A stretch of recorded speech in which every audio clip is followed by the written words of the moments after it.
Çekiyor mu abi? Evet. Abi dün bir tane video attık. Altına bir ton yorum var. Abi taklit edemiyorsunuz. Bari takdir edin ya.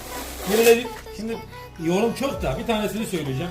Diyor ki arkadaş bu köpük diyor gitti diyor. İzola bitti. Geçmiş olsun. At diyor bu dolabı diyor. Bak abi.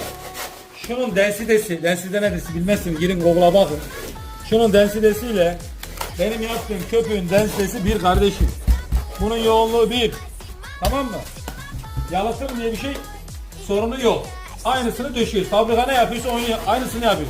Böyle döşüyor ya hani. Hani size fotoğraf attım ya. Aynısını gene yapıyoruz. Tamam mı? Bilmiyorsanız bırakın bilen yapsın. Kapat.